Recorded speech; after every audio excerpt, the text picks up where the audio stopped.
सखी हो शिव जी के गुरु बना के देख लो।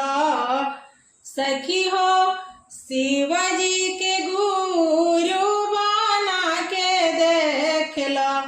तो हर बेरा होई पार आज माँ के देख लो।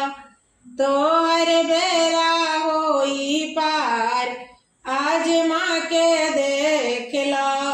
सखी हो शिव जी के गुरु बना के देख लो। सखी हो शिव जी के गुरु बना के देख लो। तो हर बेरा होई पार आज माँ के देख लो। तो हर बेरा होई पार आज माँ के देख लो। भैया हरिंदर जी बतावाले हो रहिया। रहिया पर चले के तैयार होई बुकहिया। पंडित प्रदीप मिश्रा बतावाले हो रहिया। रहिया पर चले के तैयार होई बुकहिया। आपन नामवा के घोषणा करा के देख लो। आपन नामवा के घोषणा करा के देख लो।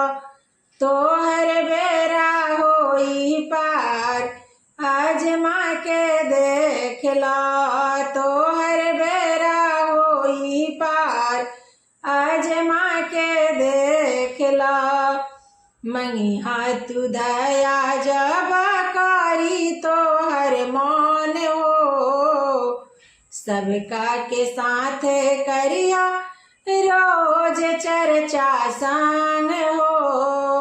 मंगी हाथ दया जब करी तो हर मान हो।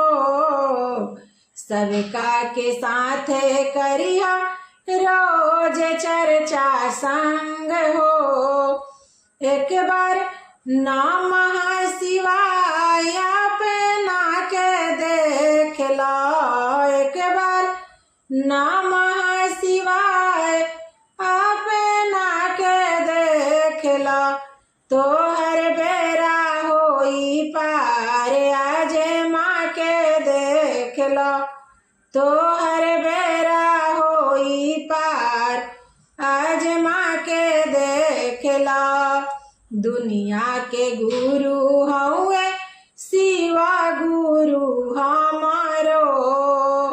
तीन सूत्र मांगो बहिनी संगे जइहे तोहरो।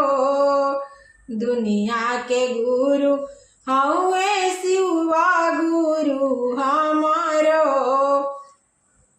तीन सूत्र मांगा दीदी संगे जइहे तोहरो। आवा गुरु के भजनिया तू गा के देख लो। आवा शिव के भजनिया तू गा के देख लो। तो हर बेरा होई पार आज माँ के देख लो। तो हर बेरा होई पार आज माँ के देख लो। सखी हो शिव जी के गुरु बना के देख लो। सखी हो शिव जी के गुरु बना के देख लो। तो हर बेरा होई पार आज माँ के देख लो। तो हर बेरा होई पार आज माँ के देख लो। तो हर बेरा होई पार आज माँ के देख लो।